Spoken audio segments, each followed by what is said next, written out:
Sveiki LRT radijo klausytojai ir televizijos žiūrovai. Šiandien mes, Liepa Želnienė ir Marius Jokubaitis. Sveikinamės iš Vilniaus universiteto Tarptautinių santykių ir politikos mokslų instituto salės.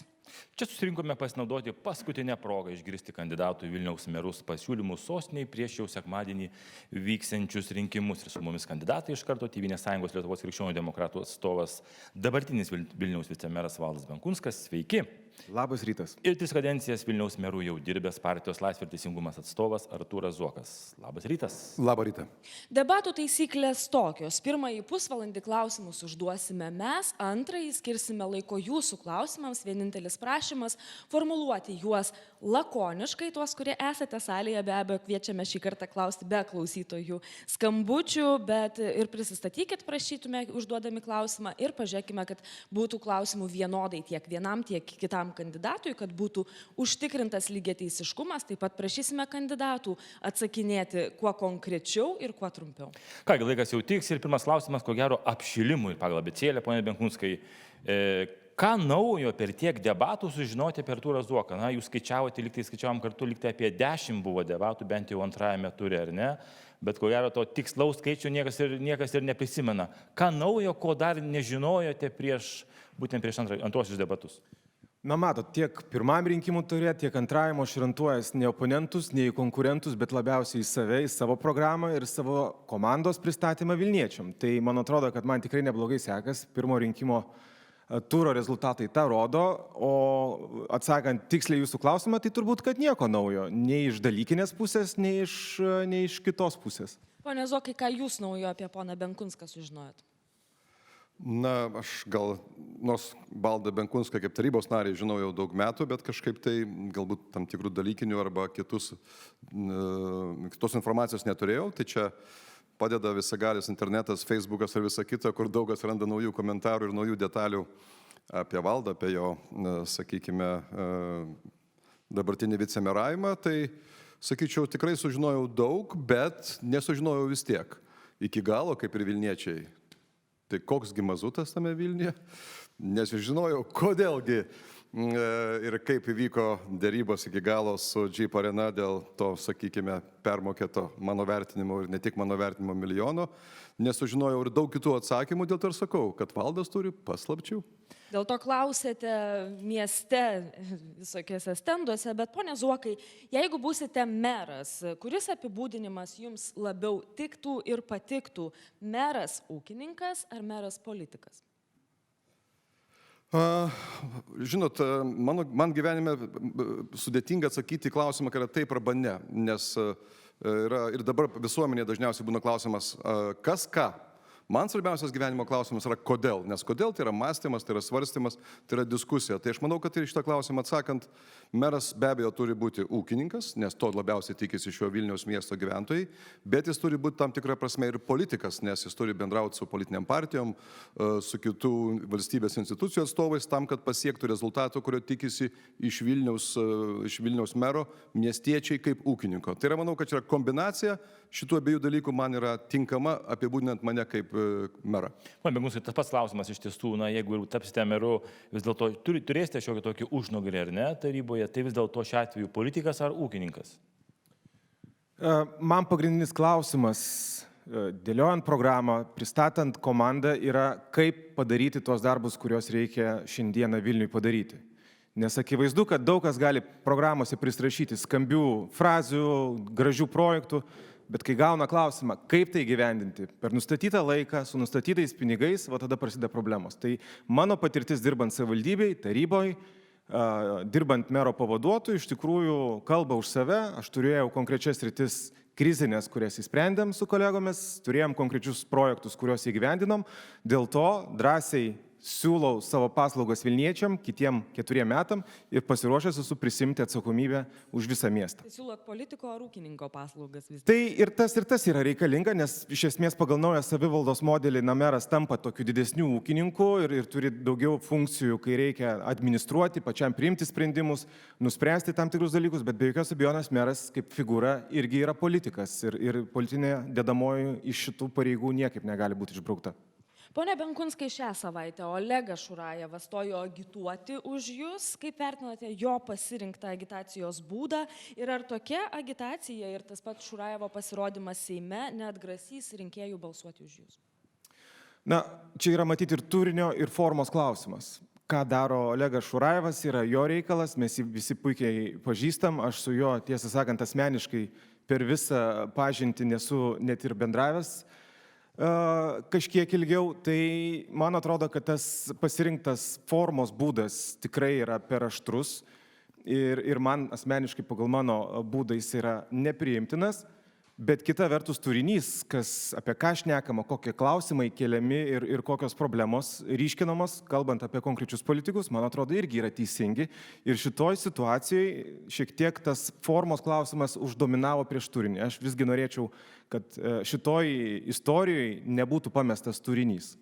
Kalbant apie Ukrainos karą, apie tai, kam priklauso Krymas, atrodo tokie paprasti klausimai, bet aišku, dėl to pasirinktos formos aštrumo jie nuėjo į antrą planą. Galbūt panašus klausimas ir jums, pone Zokai, nekilo idėja šiek tiek galbūt ir atsiriboti nuo kai kurių jūs remiančių asmenų, kurie yra įvairių, kurie jums pareiškia paramą bent jau socialiniuose tinkluose. Jau čia sucitavęs labai gerą JAV prezidento Kennedžio frazę, kad kiekvieno, gal netiksliai pacituosiu, bet pabandysiu, kad kiekvieno rinkėjo balsas yra labai svarbus, norint apsaugoti demokratiją. Tai šiuo atveju kiekvienas pilietis, kuris turi teisę balsuoti, jis turi teisę galimybę įsakyti savo nuomonę. Manau, kad nemaža dalis, kurie balsuoja arba reiškia paramą man, šiandien labiau balsuoja ne už mane, o pavyzdžiui prieš tos pačius konservatorius, tai jų yra pasirinkimai. Bet šiuo atveju priešinti visuomenę ir visą kitą ir pradėti pulti žmonės viešai už tai, kad jie turi kažkokią nuomonę ir sako ją garsiai, tai yra tikrai nepriimtina.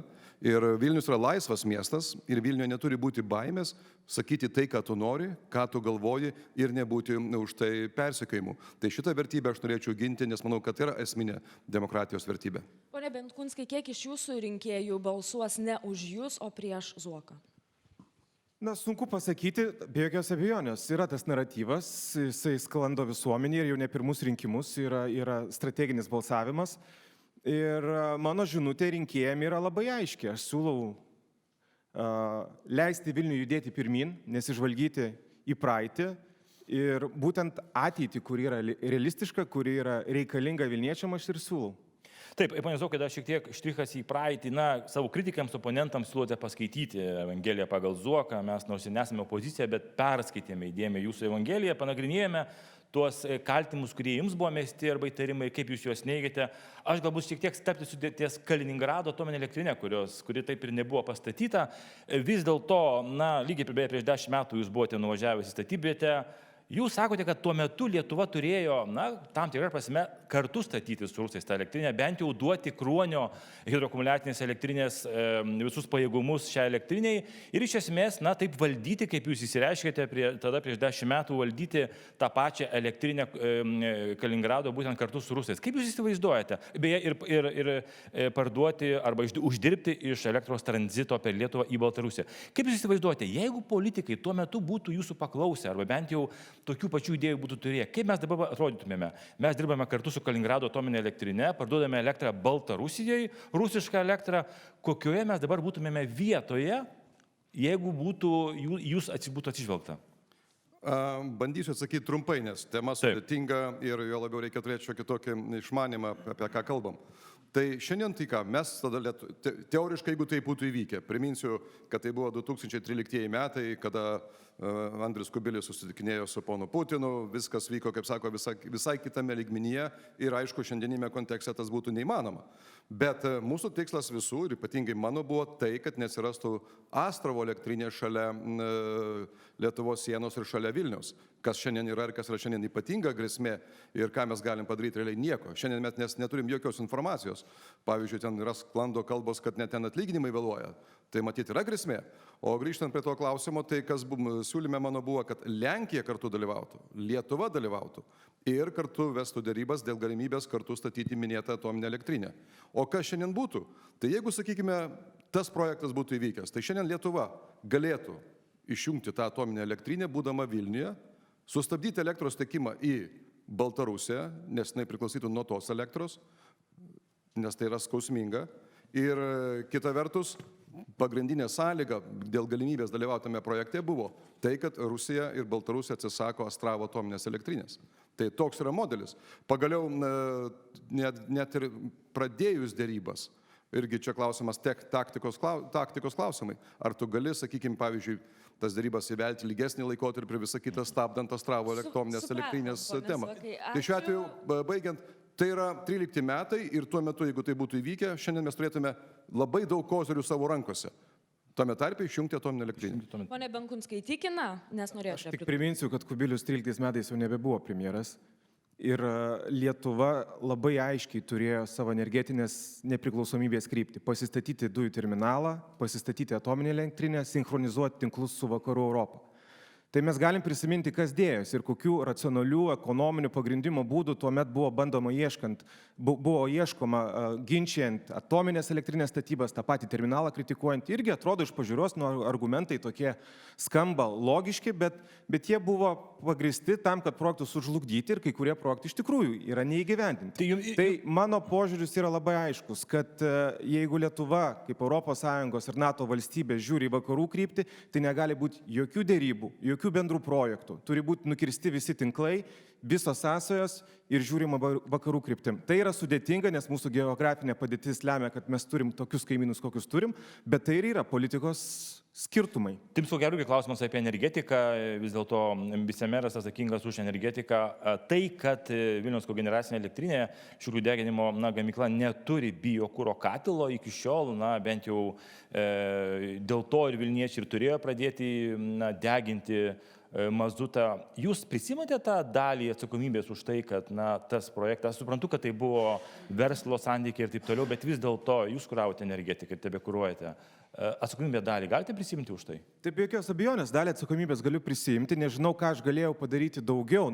Projektą gyvendino valstybės valdoma įmonė Ignitis ir projektas buvo jai patikėtas vėlgi socialdemokratų valdymo laikais 2014 metais, kai Artūras Zuokas buvo meru. Ir dėl labai aiškių priežasčių, nes vyriausybė miestų nepasitikėjo. Tai projekto įgyvendinimas jau yra kitas klausimas, galbūt tikrai savivaldybė galėjo daugiau dėti pastangų, kad projektas eitų sklandžiai, bet gera naujiena, kad projektas yra baigtas, dabar jau vykdomi yra testai ir kitą rudenį mes jį turėsim veikiantį ir iškastinio kuro Vilniuje iš esmės nebeturėsim. Pone Zuokai, tęsiant apie tą pasitikėjimą jumis, ar dabartinė vyriausybė pasitikėtų, jeigu būtumėt meras? Kur jinai dėtųsi? Yra konstitucija, yra įstatymai ir ačiū Dievui gyvename ne Rusijoje, ne Baltarusijoje, kur, kaip sako, politikas pagal patikimo arba nepatikimo principą priminėtų sprendimus. Yra įstatymai, yra konstitucija ir tai, kas privalo, nesvarbu, kas bebūtų vyriausybėje ar Seime, jie turi tą vykdyti. Taip kaip ir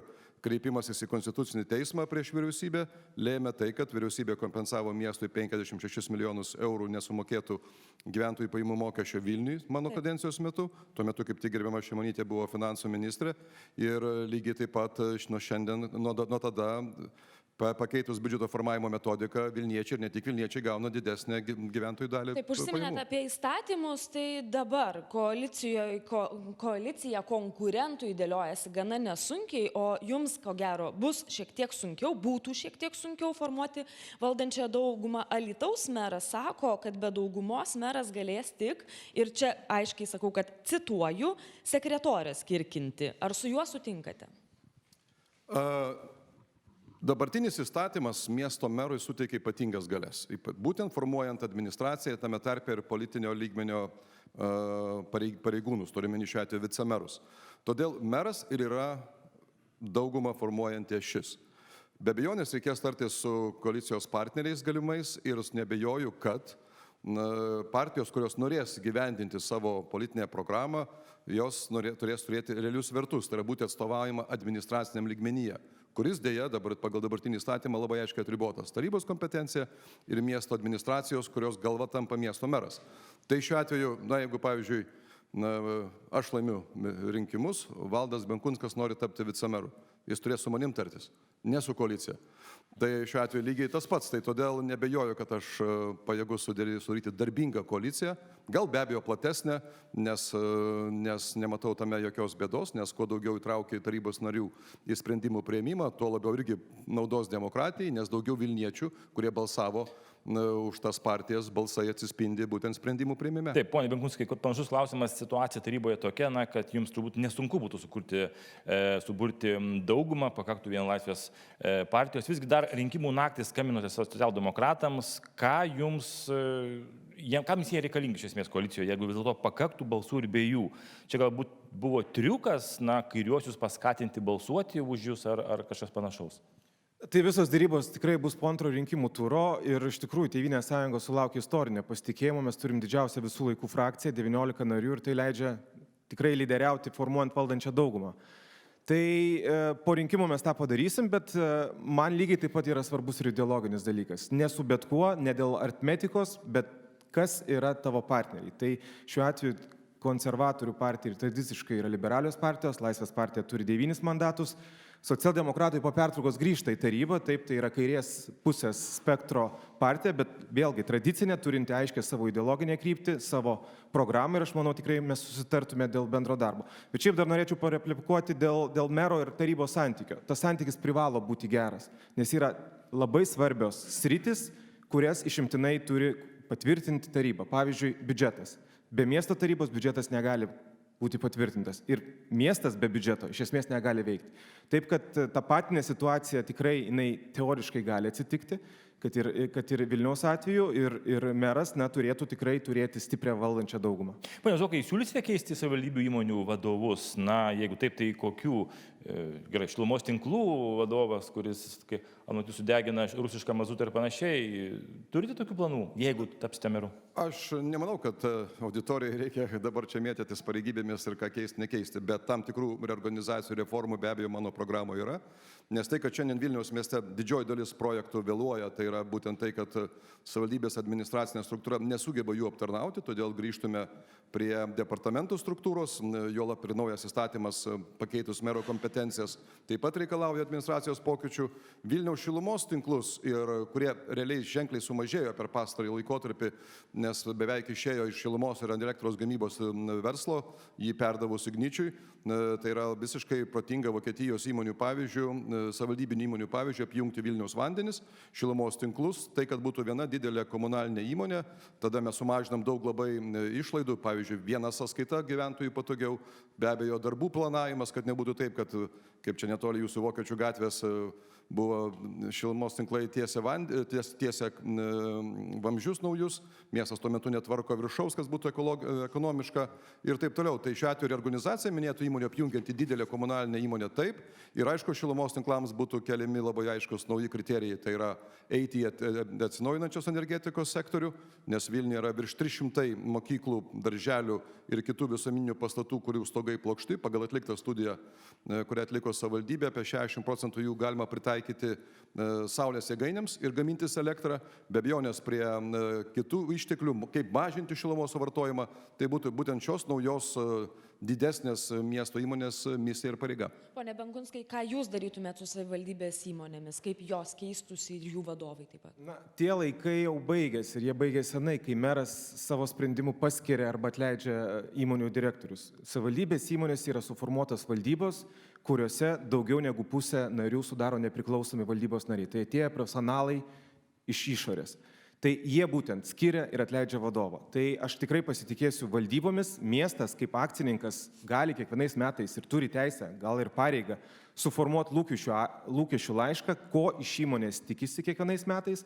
Ir tai yra civilizuotas įmonių valdymas pagal gerosios valdysenos praktikas ir užtikrintis skaidrumą, užtikrintis geriausią įmonių veiklą. Ir kitas dalykas, sakyti, kad būtų galima sujungti įmonės į vieną kažkokį ten holdingą ir taip toliau, yra netikslu, nes strateginė įmonė Vilniaus vandenis yra apriboti bet kokie veiksmai įstatymų. Tai šiaip akcinių bendrovių įstatymas ir vyriausybės nutarimai galioja lygiai taip pat ir savivaldybės įmonėm. Pone Zuokai, kita tema. Valstybės saugumo departamentas sako, kad po 50 metų Rusija atkurs ir sustiprins savo ginkluotasias pajėgas, taigi turime ruoštis karui. Kiek lėšų ir kokiems 3 dalykams užtikrinant civilinę saugą konkrečiai įsipareigojate skirti iš miesto biudžeto? Iš tikrųjų, grėsmės, kurias jūs įvardinant, be abejo, šiandien jos akivaizdžios ir jas reikia prognozuoti ir ruoštis. Aišku, pirmiausia, tai turėtų būti daroma nacionaliniam lygmenyje kartu su vietos savivalda, nes vis tiek politika ir kryptis turėtų formuoti vyriausybė ir atsakingos institucijos. Na, o miestas man asmeniškai labiausiai patinka, kaip yra savo miestus paruošę Izraelio valstybės miestai, kaip pavyzdžiui Tel Avivas arba Jeruzalė, tenka bendrauti su jų atstovais ir norėčiau būtent tą patirtį, taip kaip pasiruošę civiliniai gynybai būtent Izraelio miestai, perkelti į Vilniaus miestą ir nebejoju, kad tai galėtų būti modelis ir kitiems Lietuvos miestams. Bet laiko ribotai, pinigų irgi. Kokie 3 pagrindiniai dalykai? Tai šiuo atveju pagrindiniai dalykai jau, ką ir Seimas priėmė jau tam tikrą įstatymą, pagal kurį jau šiandien, tik aišku, aplinkos ministerija turi paruošti STR patikslinimus, kad visi pastatai viešieji ypatingai, kurie statomi, jie turi numatyti slėptuves atitinkamo lygio. Lankantis Ukrainoje mačiau skirtumą tarp mokyklų, kurios buvo statytos pagal amerikiečių arba britų standartą su Ukrainos standartu. Pavyzdžiui, ukrainietiškos mokyklos neveikia, o britų arba amerikiečių veikia. Kodėl? Todėl, kad jie turi nepriklausomą elektros gamybą, tai yra generatorius. Tai faktiškai visose šituose naujose projektuose ir prie esamų rekonstruojant mokyklas turėtų atsirasti generatoriai tam, kad galėtume turėti elektrą, pavyzdžiui, karo ar ten, sakykime, kitų katastrofų atveju. Be abejonės, manau, kad bendradarbiavimas su mūsų be abejonės krašto apsaugos ministerijos atstovais, taip pat šauliais, kad visi būtų pasiruošę ir žinotų, ką nutikus įvykiui turi daryti kiekvienas vilnietis, kur yra jo artimiausia slėptuvė, kur yra, sakykime, suformuota visa infrastruktūra, logistika ir visa kita. Net viešai transportą pabaigsiu, gal jeigu visi mes kalbam apie elektrinį viešai transportą, kas yra teisinga kryptis, bet vertinant Ukrainos situaciją ir padėtį, suprantama, kad reikia laikyti dalį viešojo transporto tuo pačiu vidaus degimo varikliais varomo, nes karo atveju elektra dažniausiai būna pagrindinė problema, o norint padaryti evakuaciją, išvežimus, tam yra būtina turėti ir kito tipo transporto priemonės. Taip, pane Benkunskai, jūs kažkokį planą turite, padaugės slėptuvių Vilniuje, padaugės tos, žinojimo, kur kam ką reikia daryti atsitikus kažkam?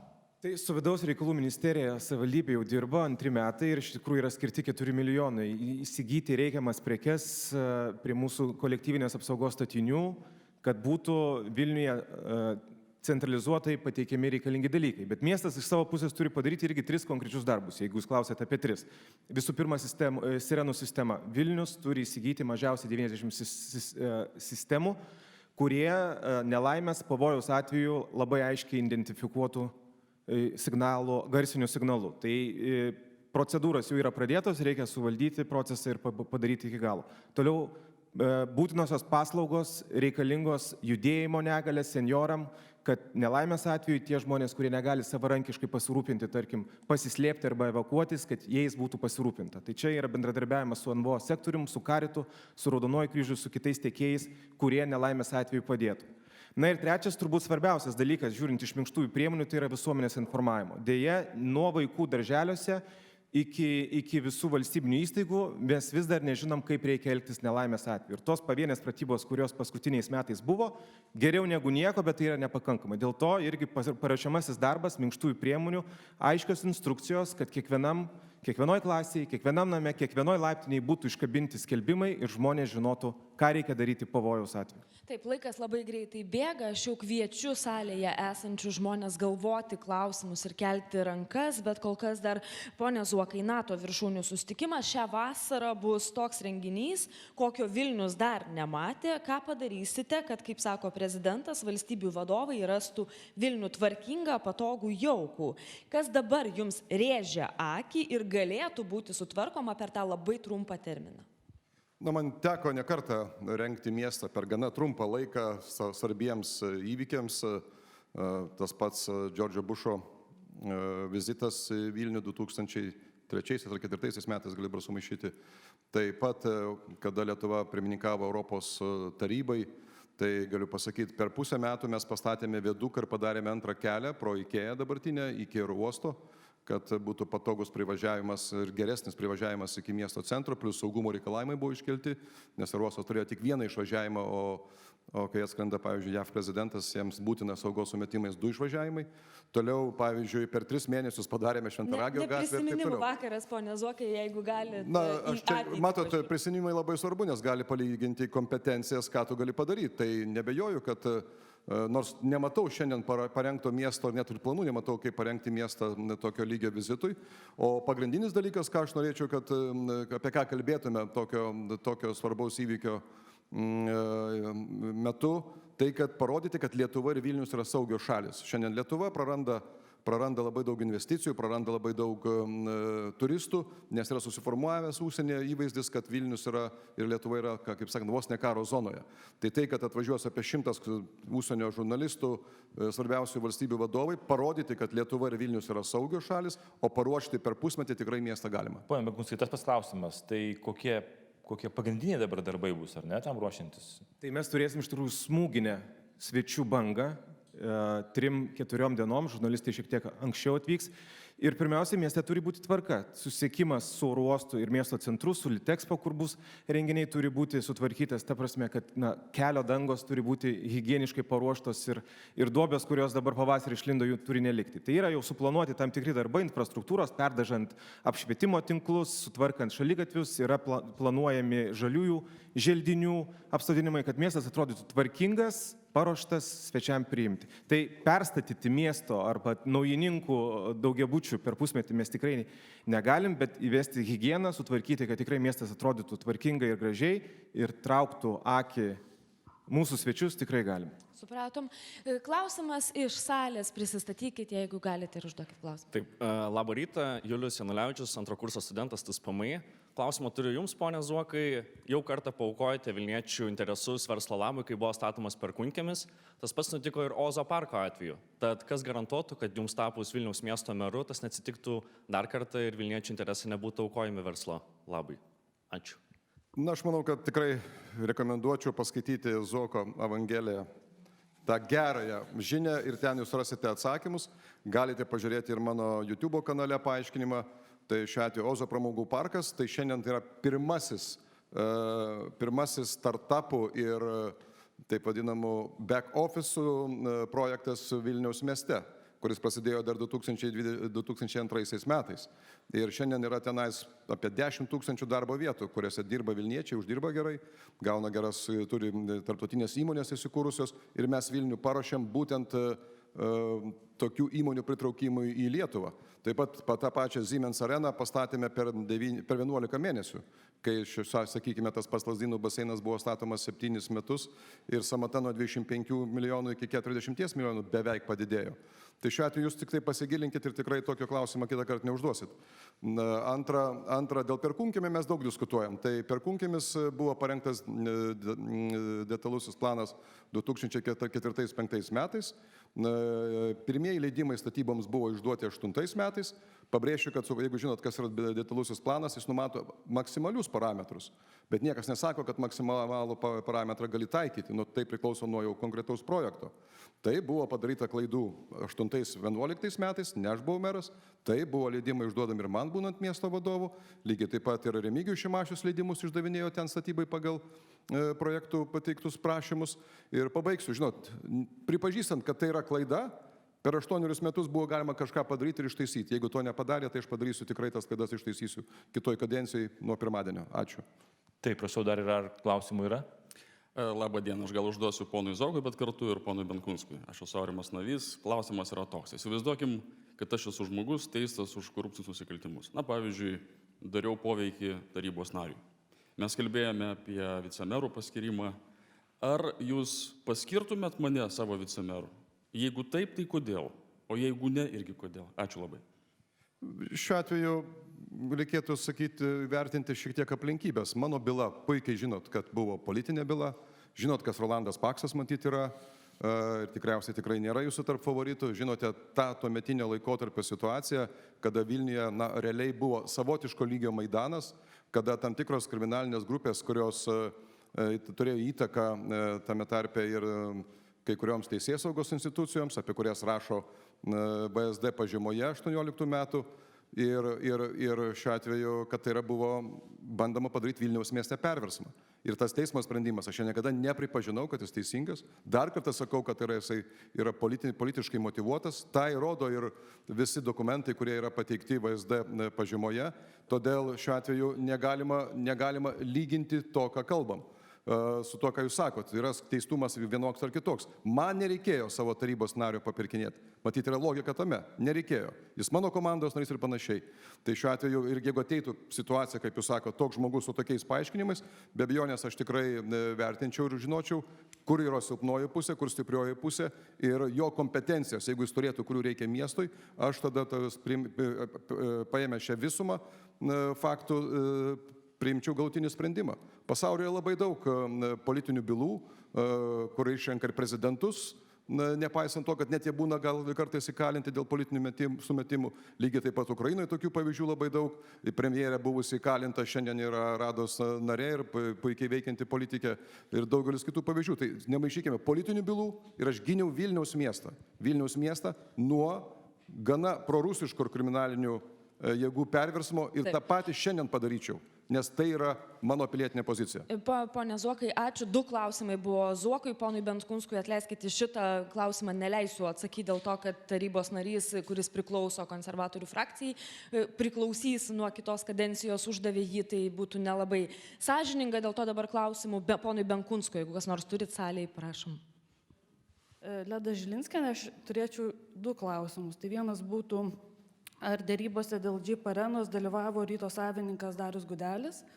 Ir kitas klausimas būtų, prašau atsakant į klausimą, jūs paminėjote apie poną Šuraimą, kad per pažintį nebendravau. Tai galit gal patikslinti, kaip taip įmanoma? Tai pona Šuraivą žinau, gatvėje jeigu stingam pasisveikinam, bet jokių dalykinių pokalbių apie bet kokias temas nesuturėjęs, kiek mano atmintis leidžia. Ta turėjau mintį. Dėl Jeep arenos dėrybų, kiek aš žinau, tikrai nedalyvavo, dėrybas vedė savivaldybės administracijos komanda, kuri tą daro nuolatos, pirkdama bet kokį nekilnojamą turtą. Taip, pone Zuokai, ar mes ką tik girdėjom būsimą administracijos direktorę, gal galite patikslinti? Jūsų komandos narė uždavė klausimą, ar ji būsima administracijos direktorė? Kodėl tokias prielaidas? Tokie gandai Vilniuje vaikšto. Tikrai neatsakysiu ir tikrai gandai nepagristi. O administratorius direktorius turi 2 galimas kandidatūras. Jie yra... Gal jau laikas pasakyti išvakarės? Žinot, pasakysim tada, nes matot, pas mane nėra žmonių, kurie yra bedarbiai arba profesionalūs politikai, kur normalu iš vienos politinio posto pereiti į kitą postą. Tai yra natūralu. Žodžiu, mes kalbame apie žmonės, kurie šiandien užima labai svarbias pareigybės, dirba svarbiose įmonėse ir kurie iš principo yra davę sutikimą sėkmės atveju ateiti ir vadovauti miesto administracijai, nes keistų gana gerai apmokamą darbą į, sakyčiau, tam tikrą pareigą savo gimtam ir mylimam miestui. Taip, dar turime klausimų porui Benkunskui, ar mes perkim prie... Prašau. Sveiki, aš esu Igoris Vasiliauskas ir norėčiau, ponia Benkunskai, jums užduoti klausimą. Štai šiandien kalbėdami apie Šurajevo elgseną, jūs pasakėte, kad yra labai paprasti klausimai, kaip pavyzdžiui, kam priklauso Krymas ir labai nesunku į tą klausimą atsakyti. Jums debatų metu prieš pirmąjį turą Rotušės aikštėje debato vedėjas uždavė labai paprastą analoginį klausimą.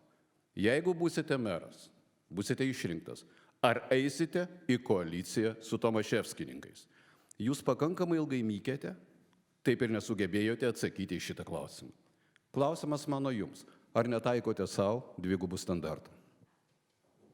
Netaikau, nes po pirmo rinkimų turo aš labai aiškiai pasakiau, su kuo mes eisim koaliciją ir su kuo neeisim. Ar yra dar klausimų Zuokui? Taip, prašau. Saliai, prašom. Jeigu turit klausimų Zuokui, pakelkite ranką. Sveiki. Tai aš norėjau paklausti, kadangi... Prisistatykite, jeigu galite atleisti. Taip, Gintarė Stakėnaitė, savivaldybės dabartinė darbuotoja. Norėjau paklausti jūsų, kadangi prieš keletą minučių minėjote, jog buvote teistas už gerus darbus ir padarytumėte vėl tą patį. Taip pat dėl Maskvos namų esate sakęs, kad jūsų laimėjimo atveju jūs juos paliktumėte, nepaisant to, kad teismas yra priėmęs kitą sprendimą. Tai mano klausimas būtų, ar jūs pasitikite Lietuvos teismų sistema, ar vis dėlto manote, kad jinai yra kažkokia tai, na, sakykime, jūsų atžvilgių neteisinga ir šitie sprendimai, kurie yra priimti, yra abejotini? Pirmiausia, yra ūkiškas požiūris, kuris turėtų skirtis nuo politikavimo. Minėta pastatą, kurią mes suteikėm dabar pavadinimą Maskvos namai, yra tiesiog pastatas. Ir šiuo atveju jisai yra bešeimininkis ir visa kita. Ieškovas, kuris iškėlė klausimą dėl pastato griovimo, tai yra pati savivaldybė. Ir nebejoju yra teisinis būdas rasti susitarimą, taikos susitarimą ir visa kita. Ir pastatą be jokių dėrybų, be nieko perimti ir perduoti Ukrainos tarptautiniai mokyklai. Ir mes galėtume, sakyčiau, gal po kokių metų ten turėti pastoviai veikiančią tarptautinę Ukrainos mokyklą. Ir manau, kad čia yra geresnis kelias ir geresnis sprendimas, negu tiesiog užsiminėti tokiais dalykais kaip griovimas arba panašus dalykai. Grįžtame panašu į spalio 28 dienos LRT radio Ringo laidą. Jeigu nori dar kas nors, galite ir susirasti radiotekoje paklausyti, bet ponas Benkunskas nori reaguoti. Tai pačioj pradžioje, kai atsakinėjau jūsų klausimą, kad man svarbiausias politikos veikime klausimas yra kaip, va šitoje vietoje labai aiškiai ir pasimato. Jeigu mes klausim, kaip išsaugoti Maskvos namus, jeigu keliam tokį tikslą, tai atsakymas yra labai aiškus. Tai yra neįmanoma. Yra priimtas teismo sprendimas vienareikšmiškai liepintis nugriauti šitą pastatą. Statybos inspekcija yra tą patvirtinus, yra gauti vykdomieji raštai ir čia jokio kelio net teorinio nėra. O teorinis kelias, kuris bandoma siūlyti, jis reiškia vieną dalyką. Vėl tas pačias dėrybas su dabartiniais pastato savininkais dėl pastato išpirkimo arba dalių išpirkimo, kas neteoriškai nėra įmanoma. Turėčiau sureaguoti tokį loginį lūpą. Kaip galima, jeigu jūs taip sakant, logiškai mastant, nagrinėjant tai, ką jūs sakot, galima tik tai nugriauti, tai koks skirtumas, kieno tas pastatas ar ne pastatas? Tai šiuo atveju jūs tiesiog vėlgi dar gilinį kartą politikuojat. Savivaldybė yra iniciatorė šito teisminio ginčo. Lietuvos teismų praktikoje yra ne vienas atvejis, kada rasti sprendimai, taikos sutartys padarytos ir visa kita, ypač kai tu atstovauji viešą interesą, o ne privatų interesą. O šiandien tikrai viešasis interesas tai, kad esantis statinys, kuris pastatytas už Maskvos namų pinigus, atitektų bent jau tam tikrą kontribuciją arba tam tikros žalos kompensaciją tai pačiai Ukrainai. Tai yra Ukrainos tarptautinė mokykla. Pagaliau dar yra kitas kelias - vyriausybės nutarimas ir sprendimai. Jeigu mes sugebėjome paimti Lifosos įmonės akcijas iš Rusijos oligarchų. Šiandien Europoje vyksta labai daug procesų, kur yra areštuojamas arba suvaržomas arba išieškomas turtas iš tų pačių kitų Rusijos įmonių arba valstybinių institucijų oligarchų. Toks procesas vyksta visoje Europoje. Tai savivaldybė galėtų būti nenuošalyje ir senai galėjo tą padaryti. Bet tai aš turiu dabar irgi reaguoti. Tai čia yra požiūris irgi atsakant į klausimą, ar mes gerbėm Lietuvos Respublikos teismų sprendimus. Tai jeigu teismo sprendimas yra vienareikšmiškas, baigtinis ir galiojantis, tai jis turi galioti visiems. Nepaisant patinka jis mums, nepatinka, siekiam mes politinių tikslų ar nesiekiam, o kaip matom, tiesiog yra manipulacijos, bandant prisidengti Ukrainos poreikį turėti Vilniuje mokyklą ir panašiai. Bet tai yra labai aiškiai galima pažiūrėti tiesiog į teismo sprendimą ir tos pačios statybos inspekcijos išaiškinimus. Taip, prašau, dar kartą klausimas iš salės. Sveiki, Vilius Maslauskas. Kadangi jūsų gerbiami būsimieji merai, paskutiniai prisistatymai publikai, prašyčiau Valdą, jeigu galima keliais žodžiais, trumpai savo politinę veiklos biografiją pasakyti, mokslai, partija, viskas. Nes abu jūs stebėjau daug metų. Na, o poną Artūrą prašyčiau detalesnę vieną epizodą papasakoti. Jūs buvot Bagdade Persijos karo metu. Jaunas posovietinės Lietuvos žurnalistas. Nebuvo ten CNN, BBC žurnalistų. Kokios jėgos, kokios struktūros jums sudarė užnugarį, kad jūs ten galėjote būti? Ačiū. Pone Benkunskai, nuo jūsų. Tai mano biografija yra labai tiesi ir aiškiai. Man yra 38 metai, dirbau taryboje 3 kadencijas, 12 metų, iš jų 6,5 mero pavaduotojų. Esu pagal išsilavinimą teisininkas ir praktiškai baigęs magistro studijas pradėjau savo politiko kelią. Tai dirbau miestui praktiškai savo visą aktyvios karjeros laikotarpį. Pone Zokai.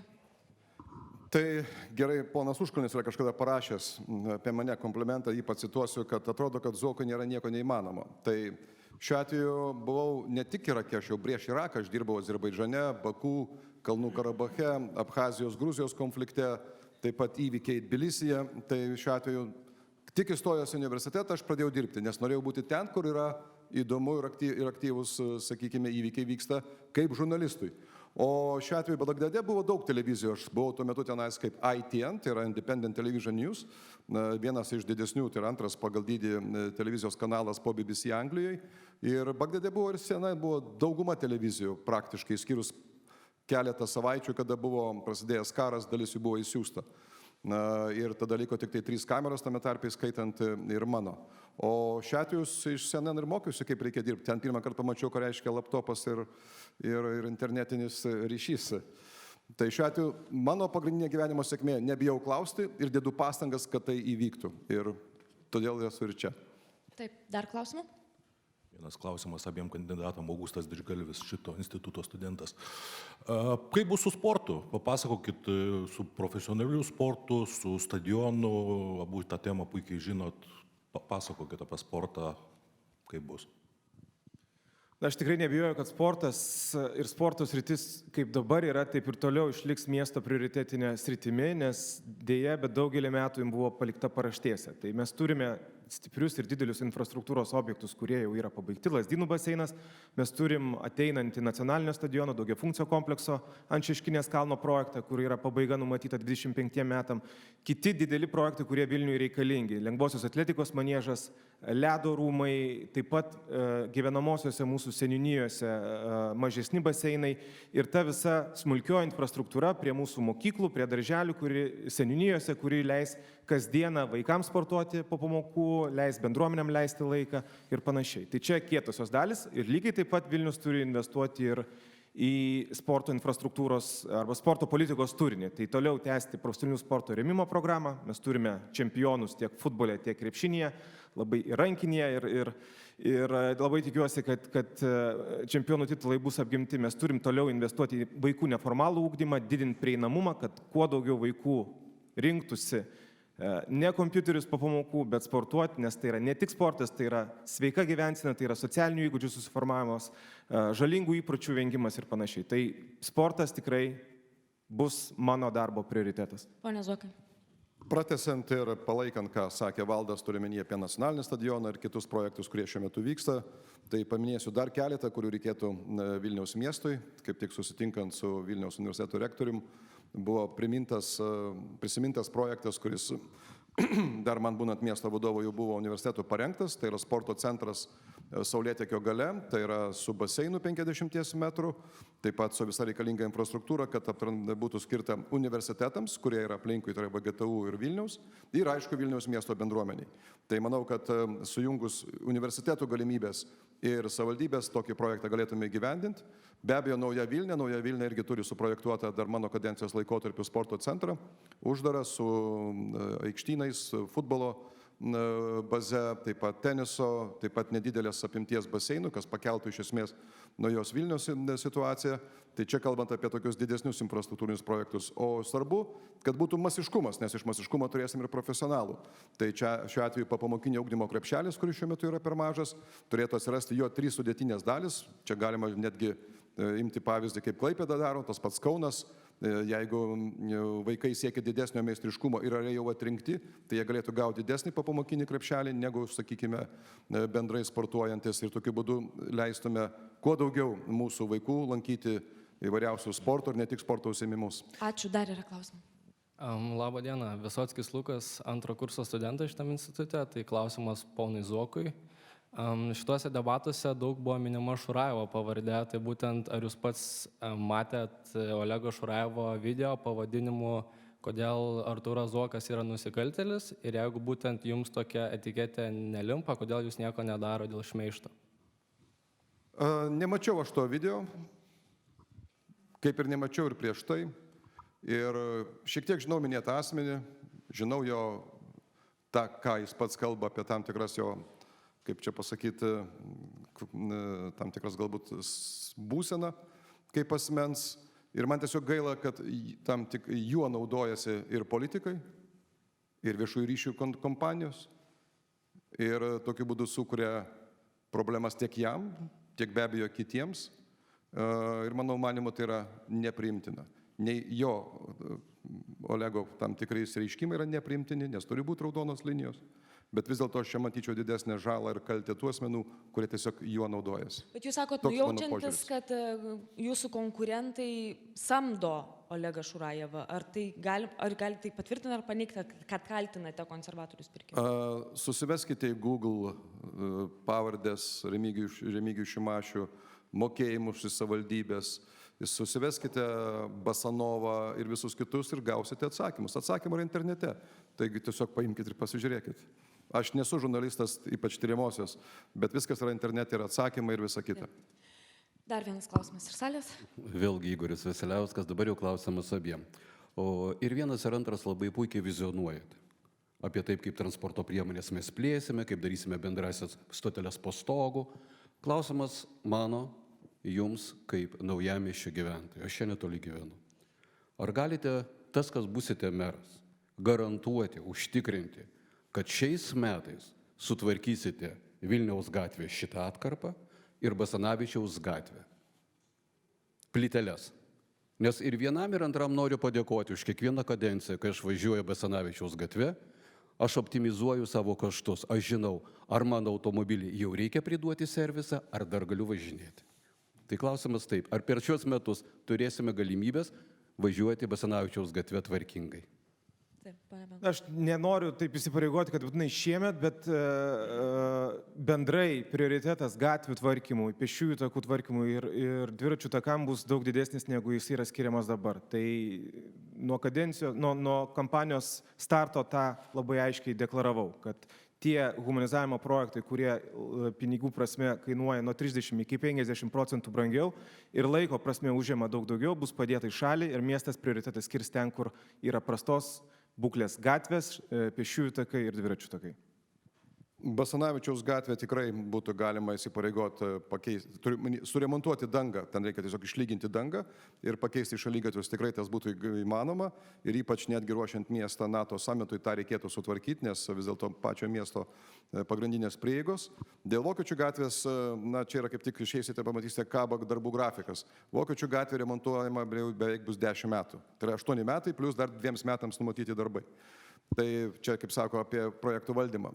Šiais metais nemanau, tikrai nebūtų įmanoma padaryti Vokiečių gatvės, nes NATO summitas, pagal viską vyks renginiai ir čia, ir galbūt vienas iš aukščiausio rango pareigūnų gyvens šalia esančiame viešbutyje, tai matyti atidaryti statybos aikštelės vasarai nebūtų prasminga. Tai nusikelti kitų metų pabaigą ir manau, kad kitų metų pabaigoje būtų Vokiečių gatvė visai kita negu dabar. Pone Zuokai, anksčiau jūs pasižymėdavote kūrybingais pasiūlymais, visokiais vizionieriškais, nebūtinai įgyvendinamais projektais ir idėjomis. Dabar vienas iš jūsų skambiausių pažadų, nuskambėjusi, žinau, ką renku debatuose, dvigubai pailginti vėliavos Lukiškių aikštėje stiebo aukštį. Kodėl? Todėl, kad būtų gražiau ir geriau. O šiaip jau dėl vizionieriškų tų sprendimų ir visą kitą, tai šiuo metu jie yra, ačiū Dievui, jie dar įgyvendinami.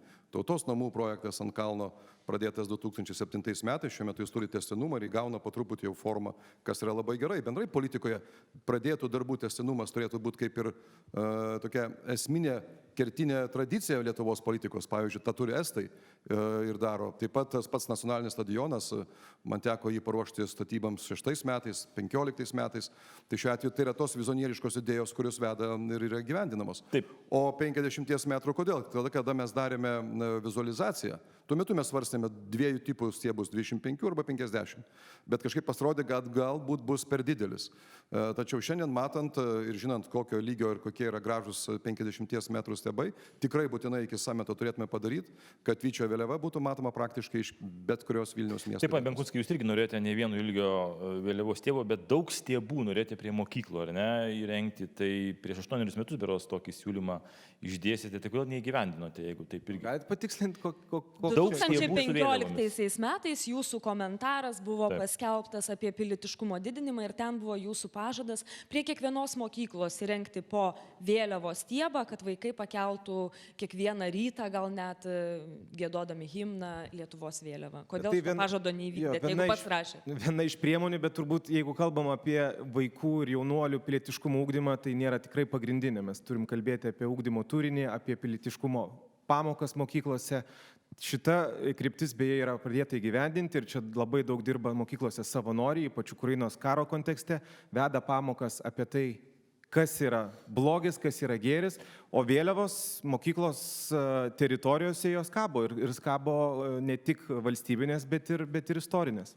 Tęsiant dar apie mokyklą šiek tiek, pone Zokai, dabar kaip tik vyksta priėmimas į gimnaziją, siūlote naikinti prievolę į mokyklas priimti pagal deklaruotą gyvenamąją vietą. Tai yra labai svarbu Vilniuje.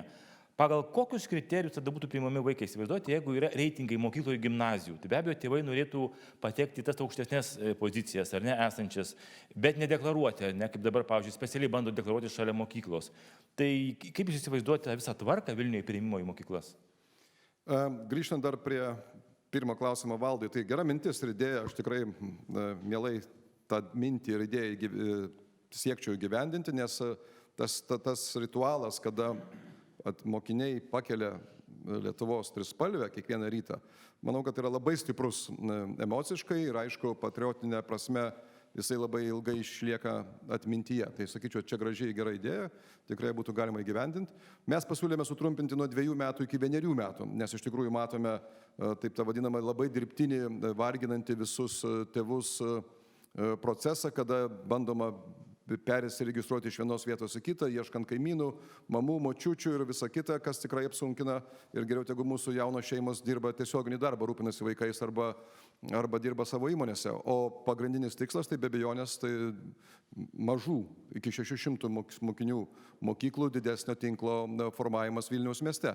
Ir ypač nuo kitų metų, kada Vilnius turės teisę valdyti žemę, tai yra nuomoti arba subnuomoti ją, yra galimybė taikyti privataus ir viešo kapitalo partnerystę ir ženkliai ir greitai pastatyti papildomų mokyklų skaičių, kurių reikia minimum šiuo metu Vilniui 7,